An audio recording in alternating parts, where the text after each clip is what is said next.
like I've been here before.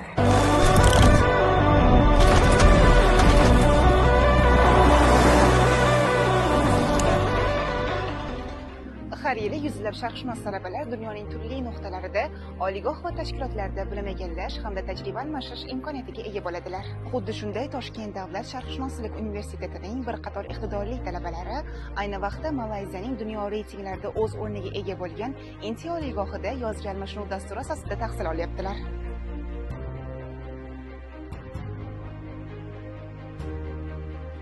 Ushbu ta'lim maskanida sharqshunos talabalar o'zlari tanlagan sohalar bo'yicha ustoz va professorlardan tahsil olib, bilim va ko'nikmalarini rivojlantirib bormoqdalar.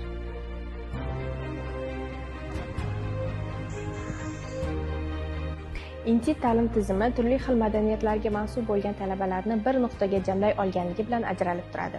Inti universitetida darslar 2 soat mobaynida olib boriladi. Birinchi soatida bizga tajribali o'qituvchilar tomonidan olib borilgan ma'ruzalar bo'lsa, ikkinchi qismida esa ularni turli xil o'yinlar va mashg'ulotlar bilan mustahkamlaymiz. Universitetdan olgan muhim tajribalarimizdan biri deb xalqaro talabalar bilan tanishishni aytsak bo'ladi.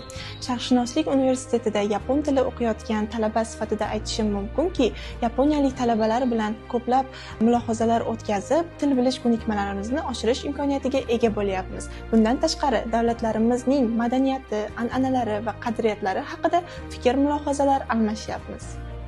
Inti xalqaro universitetida talabalar uchun darsdan tashqari shug'ullanish uchun mashg'ulotlar, klublar, interaktiv o'yinlar va sport to'garaklari mavjud. Bundan tashqari, universitet ichida zamonaviy kutubxona, laboratoriyalari va dars qilish uchun qulay sharoitlar juda keng yaratilgan. Malayziyada o'qiyotgan o'zbekistonlik talaba sifatida shuni aytishim mumkinki, bu yerda darslarni asosan ingliz tilida o'tilishi va jahon standartlariga to'g'ri kelishi uning asosiy qulayligi va ustunligi hisoblanadi. Jurnalistika yo'nalishi talabasi sifatida Inti universitetida media va jamiyat yo'nalishida tahsil olyapman.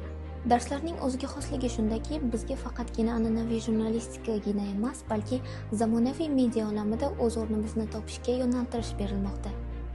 So hello everyone, my name is Salin and I'm from Vietnam.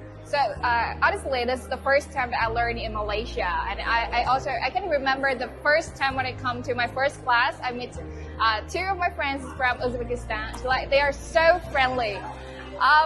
Teachers told me to have team, and then they will smile with me, so I feel so friendly, and that's why I choose to gather with them. So I hope that in the future we can closer and also can have more project and working together. Thank you.